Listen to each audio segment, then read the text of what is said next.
Seahawks and Raiders both have new offensive coordinators, and this is a critical hire for the Seahawks. They initially were interviewing and focusing on their internal candidates, and that makes sense because Clint Kubiak becomes the head coach of the Raiders. You've got people on the staff who can help create continuity. And that's important because Mike Macdonald, the head coach of the Seahawks, is a defensive guy. You need somebody who can continue this relationship with Sam Darnold and build upon it. That's been short-circuited. The guy that got the most out of Darnold last year is gone. So we find somebody on the staff, promote that person, and we hope it works better than it did for the Lions after Ben Johnson left and John Morton was promoted from within. Ultimately, the Seahawks hired Brian Fleury, who most recently was the run game coordinator of the San Francisco 49ers, and he was in San Francisco the year that Darnold was there.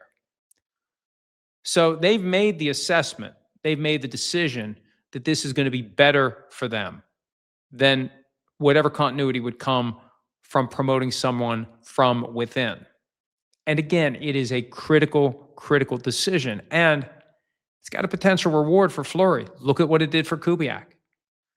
You get a team. Remember when the Seahawks had like a bad offensive line every year? When a team's got a good offensive line, not great. When the offensive line is dominant, they become the talk of the league. But when you just have a good offensive line, nobody ever talks about it. The Seahawks have a good offensive line now. Not dominant, because we're not saying, oh, this is one of the best offensive lines we've ever seen. But it's also not as bad as it once was. So they've got the line. They've got the quarterback. They've got the receivers, specifically Jackson Smith and Jigba, the 2025 NFL Offensive Player of the Year. They may have Kenneth Walker, the third back. They have to make a decision about him. And even without him, they'll draft another Kenneth Walker a lot cheaper than what it would be to pay Kenneth Walker either the franchise tag salary or the amount of a long-term deal. But you look at how good the Seahawks are. This is an easy stepping stone for Brian Fleury to be a guy who gets hired as a head coach next year. It's a desirable job. And the Seahawks made that decision. We need to go outside for this one. We need maybe some fresh ideas.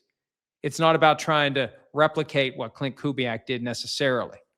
It's about having that relationship that we trust between coordinator and quarterback so they can get more out of Sam Darnold in year 2 and continue that development. But this is why I always say, and I typically apologize in advance to all the defensive coaches out there, if you've got a good quarterback, you want a head coach who's an offensive mind because you want to continue to let that relationship between the quarterback and the most important member of the coaching staff to the quarterback grow, evolve, develop over time. That's why the Patriots have it so good. Mike Vrabel, defensive guy. Josh McDaniels, 2-time head coach. Not a single sniff this year. He's sticking around. Now, another year or two of development of Drake May, if the Patriots continue to be a high-level contender, maybe Josh McDaniels gets a third shot. But if McDaniels had never been a head coach before, he'd be gone.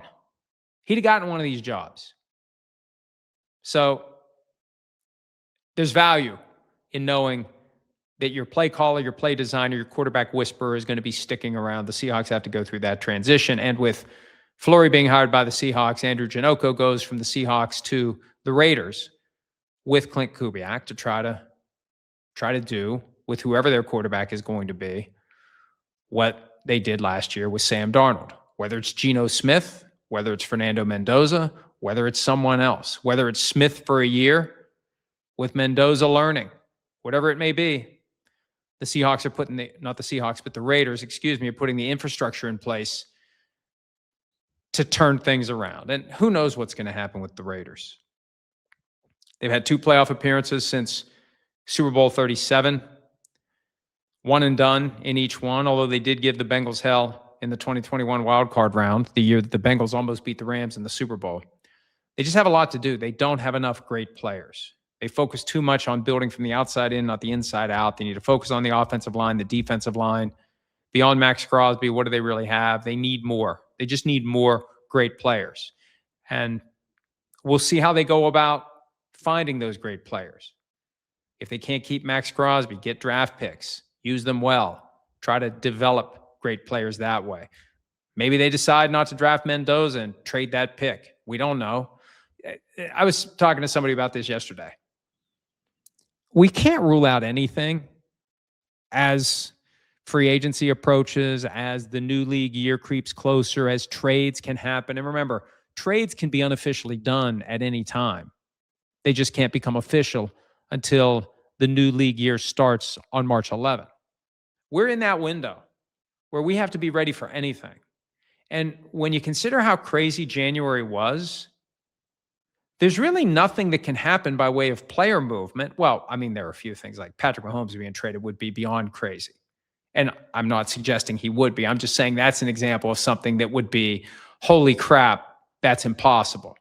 But beneath the obviously, clearly untouchable, not going anywhere players, anything's possible as it relates to draft picks, as it relates to players, as it relates to anything. And that's why there never is a slow time in the NFL. That's why we're going to be here all week for PFTPM. That's why you want me on that wall. You need me on that wall. Hi, it's Mike Florio. Thanks for watching PFT on YouTube. Hit subscribe for the latest news and analysis from Pro Football Talk.